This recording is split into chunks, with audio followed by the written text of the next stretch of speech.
क्या होता है जब बुराई अपनी चरम सीमा पर पहुंच जाए और अच्छाई के सारे रास्ते बंद नजर आएं? एपिसोड जादू तेरी नजर में रोमांच, डर और बलिदान की एक नई परिभाषा गढ़ी। जब दवांश अपनी शक्तियों के शिखर पर पहुंचता है, वही गौरी मौत से लड़ते हुए विहान को बचाने की आखिरी कोशिश करती है। क्या गौरी इस अंधकार को रोक पाएगी? क्या विहान की जान बच पाएगी?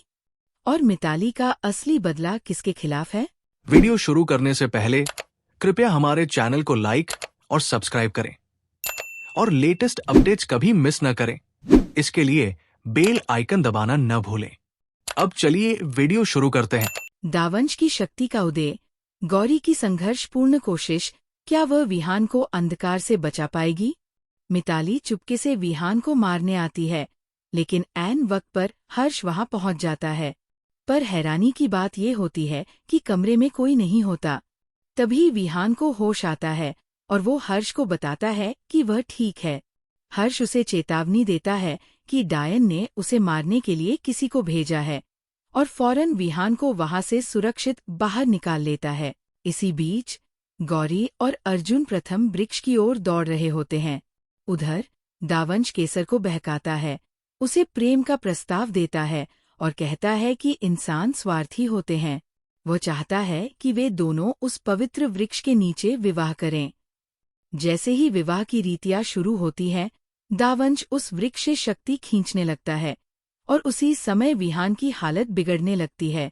हर्ष उसे संभालता है, पर दावंश की बढ़ती ताकत सभी को चिंता में डाल देती है। सरदा और वीना सोच में पड़ जाती है कि अब विहान को इस नई मुसीबत से कैसे बचाया जाए। तभी मिताली पूरे परिवार के सामने अपनी मंशा जाहिर करती है। वह विहान की जान लेना चाहती है और ये बदला किसी कामिनी के लिए नहीं बल्कि अपनी बहन के लिए है। गौरी और अर्जुन जब वृक्ष के पास पहुंचते हैं तो देखते हैं कि दावंश कैसे केसर की मदद से शक्ति खींच रहा है। दावंश अब केसर से कहता है कि वह कुएं में एक फूल अर्पित करे, जिससे विहान की मृत्यु की अंतिम क्रिया पूर्ण हो सके। गौरी खतरे को भांप जाती है और अर्जुन को केसर को रोकने भेजती है।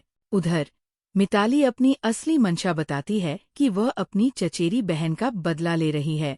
तभी बैटी अपने खौफनाक शक्तियों के साथ परिवार को धमकाने लगती है। सरदा गंगाजल का प्रयोग करती है, जिससे बैटी जलने लगती है और परिवार को कुछ राहत मिलती है। सभी मिलकर विहान को सुरक्षित स्थान पर ले जाते हैं। हंगामे के बीच गौरी दावंश का सामना करती है। बैटी की चीखें पूरे घर की खिड़कियों को चकनाचूर कर देती है। गौरी अपने धनुष से खुद को तैयार करती है, लेकिन दावंश उसे भ्रम में डाल देता है। वह अपनी शक्ति का प्रदर्शन करता है और कहता है कि अब विहान की मृत्यु तय है। वह गौरी को एक भयानक खेल में फंसाता है, जहां वह अपने ही तीरों से खुद पर वार करने लगती है। गौरी बुरी तरह घायल हो जाती है और उलझन में पड़ जाती है कि अगला वार किस पर करे। भीतर बैटी चीखती है कि यदि विहान को सौंपा नहीं गया तो वो सभी को मार डालेगी। उसकी चीखों से परिवार के कानों से खून बहने लगता है।